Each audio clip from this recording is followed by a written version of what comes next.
হাত পা কাঁপছে আর কি, বিগ ফ্যান।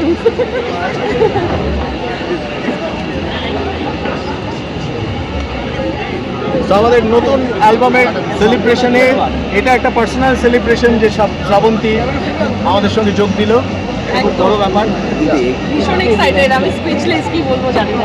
ছোটবেলা থেকে ফ্যান, বলার নেই আর। থ্যাংক ইউ ফর ওতপ্রোতভাবে জড়িত, মানে কি বলবো, আমি তোমরাকে দেখে আমার সত্যি আজকে আমি শেভারিং ছিলাম আর কি। কারণ ব্যান্ড আমাদের সময় বুঝতেই পারছো 90s আমরা তো, ছোটোবেলা থেকেই ওনার ফার্স্ট সব মানে যেটা আমার পছন্দের খুব গান, সেটা হচ্ছে নীল রং ছিল ভীষণ প্রিয়, সেটা থেকেই শুনতে শুনতে বড় হয়েছি।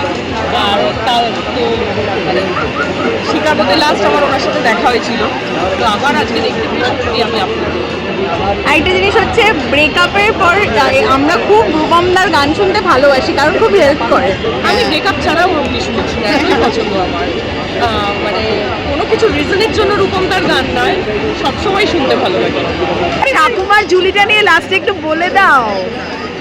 ঠাকুমার ঝুলি আমার জন্য ভীষণই স্পেশাল, কারণ এটা একটা অন্যরকম ক্যারেক্টার, যেটা সত্যি আমি মনিতা শ্রীকান্তাকে ধন্যবাদ জানাতে চাই, আমাদের ডিরেক্টর অয়নদাকে ধন্যবাদ জানাতে চাই, কারণ তারা আমাকে কনসিডার করেছে এই ক্যারেক্টারটা। তো দেখা যাক, 20 মার্চ আসছে, আমার মনে হয় একটু অন্যরকম শ্রাবন্তীকে দর্শক দেখতে পাবে।